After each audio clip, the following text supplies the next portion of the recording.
je pense que tu dois revoir la vidéo. Tu dois revoir cette vidéo encore. Et tu dois l'écouter jusqu'à la fin. Oui. Salut communauté, comment vous allez? J'espère que ça va très bien. Chez moi, ça va aussi. Je ne suis pas à Abidjan, je suis venu à Bouna depuis avant-hier. Donc, dans ces temps-ci, je serai à Bondoukou et puis à Abidjan. Voilà, donc il est déjà 4 heures, il faut aller sur le terrain. Voilà, donc je m'apprête à sortir comme ça. Mais il faudrait que je fasse aussi une vidéo. Comme il n'y a pas assez de temps pour faire les vidéos, je vais faire une vidéo pour m'annoncer encore sur ce que j'avais dit dans la vidéo. Où les jeunes, il y a certains jeunes qui n'ont même pas compris des messages ici. Explique-nous bien ici, explique-nous bien ici. D'accord. J'en reviendrai dessus demain soir. Rendez-vous. On va parler de Tesla. On va parler de iPhone. On va parler d'un Chinois. Des méthodes que les gens ont optimisées pour devenir des multimilliardaires alors que ce ne sont pas eux qui sont des cerveaux de projet. Ils ont simplement compris et ils ont arrangé les idées. Hop. Aujourd'hui, ils sont les plus intelligents du monde. Donc, si tu veux les découvrir, je te dis, abonne-toi sur la chaîne, active la cloche des notifications pour être informé pour l'apparition de nos nombreuses vidéos comme celle-ci qui vont t'apporter du très bon contenu et à t'aider à franchir les paliers dans le domaine de business. Ici, nous parlons d'affaires d'argent. L'argent, le pouvoir de tout. Tu as l'argent, mon frère. Yeah. D'après vous, tu as l'argent. Et ces femmes peuvent te dire que tu es vilain. Non. Est-ce que si tu as conçu pour ça, est-ce qu'elle peut te dire que tu es vilain? Non. Mon frère, c'est l'argent. Ce que tu es en train de faire, tu cours ici à droite. Non, arrête. Femme, il n'y a rien dedans. Laisse ça. Maintenant, ceux qui veulent se concentrer pour lancer des business, là, oh, réveillez-vous. La manière dont vous utilisez la technique de ceux qui ont déjà échoué, ou bien la technique de ceux qui ont déjà peur d'investir, la technique de ceux qui n'ont jamais un franc pour investir, franchement dit, si vous voulez les écouter, vous allez vous planter là. Quand tu prends l'obligation de te lancer dans un domaine, renseigne-toi auprès de ceux qui sont dans le domaine. Et s'il y a un qui te dit, bon, moi, je peux t'aider à ce que tu deviennes quelqu'un dans le domaine, n'hésite pas.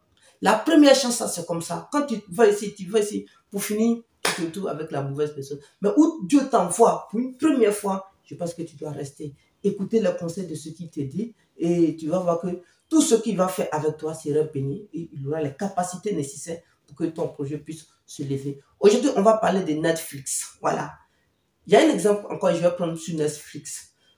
Parce que le but, c'est quoi? Le but de la vidéo, c'est quoi? Et de ce que j'ai fait avant, et puis j'ai dit, je vais revenir dessus demain soir. C'est quoi le but, au fait? Le but est que il y a des gens qui sont là, ils regardent d'abord, où les gens sont en train de se tuer, chercher des idées, mettre quelque chose en place. Parce que le moment de faire tout ça là, chercher l'argent, revenir avec les idées, les mettre en place, échouer, repartir, tout ça là, ça prend du temps. Eux là, ils n'ont pas le temps pour ça. C'est les gars comme Elon Musk, patron de Facebook, patron de iPhone, Amazon. C'est le cas de ceux-là. Vous les voyez, ce sont les super riches. Vous pensez que ce sont les super intelligents? Non! Ils ont les conseillers. Si le conseiller, même lui, il savait ce qu'il faisait même pour les pays là. Lui-même, depuis longtemps, lui aussi, il est 2 fois PDG dans un endroit. Mais il ne connaît pas. Vous voyez, Netflix, il est là. Ils ont réorganisé une idée qui existait bien avant. Vous pouvez chercher le nom, mais bon, comme je n'ai pas assez de temps, il est déjà l'heure. On doit... Désolé. Il est déjà l'heure, donc on va partir.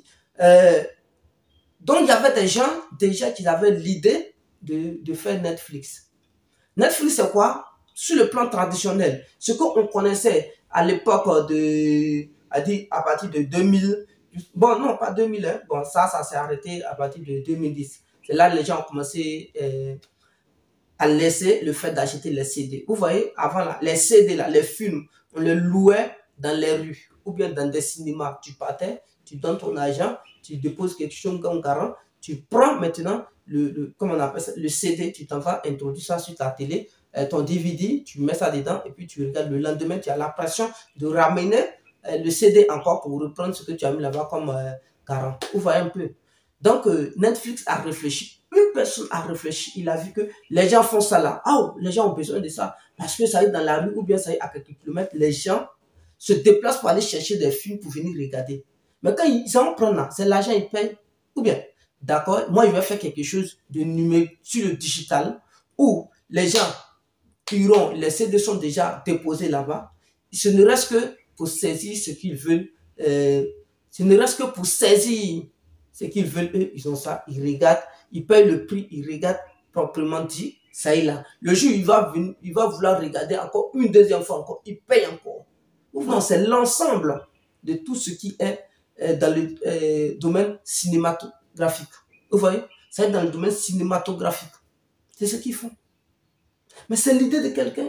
Il a simplement réorganisé. Mais devant moi, qui va aller aujourd'hui dans la rue acheter CD pour revenir à la maison, regarder et puis après ramener? Mais s'il n'avait pas envoyé cette technique que tout le monde a adoptée là, mais l'ancienne technique allait exister. Mais quand il a envoyé la nouvelle technique, il n'a pas tremblé, il a mis des milliards, des fonds dedans pour que ça se produise. Mais vous voulez lancer des projets aujourd'hui, vous ne voulez même pas investir, vous ne voulez pas prendre le risque, vous ne voulez pas prendre comment on appelle ça, un peu de choses. Fermez vos bouches, faites vos projets de manière silencieuse. C'est ce que je dis toujours aux gens. Vous là, vous pensez que vos familles, là, ils sont là et ceci. Non, comme je t'ai dit, tu es là, tu vas faire ça, va voir mon frère, il faut aller voir ma soeur, il faut aller voir mon grand-père, tu vas faire ça avec lui. Tu penses que lui, il va aimer? Non, automatiquement là. Et il lance le piège. Quand il lance le piège, là, ça tombe entre lui et moi et il va dénigrer l'autre. Mais lui, il est de ta famille, donc c'est lui, tu vas écouter plus. Pour finir, voilà, ce que tu penses que tu devrais faire, tu ne le fais plus. Voilà. Et après, maintenant, quand tu finis par comprendre que c'est de sa faute, quand tu veux revenir, vous voyez que c'est pas trop bon. C'est pas trop bon. C'est pourquoi quand vous êtes dans le projet, ayez, ou bien quand tu as un mentor, idole, ou bien quelqu'un qui va te suivre sur l'assistance technique, je pense que c'est nécessaire de fermer sa bouche, de ne pas dévoiler aux gens, il veut faire ça, il veut faire ça. Mais si tu penses que tu as trop peur, tu laisses tomber. Mais en dévoilant tes projets aux gens là, quand tu commences à dévoiler tes projets aux gens, eux là, il faut voir. Il y a des, si tu penses aujourd'hui à dire à tes parents, je vais faire ceci, je vais faire cela, ouais, j'ai tel montant comme budget, ils vont faire tout possible où le projet n'aura pas lieu. Hein. Mais un bon jour, ils vont t'appeler, hey, on a un problème ici, l'argent de projet, tu ne peux pas nous prêter 2 millions, on va gérer, après on va te donner, on est dans la précipitation, on est dans l'urgence. Tu vas réfléchir, bon, l'argent de projet, ok, comme ils disent, ils vont me donner, t'entends, je prends, je les donne. Après, ils vont me rembourser. Oh, est-ce qu'on a compris ça?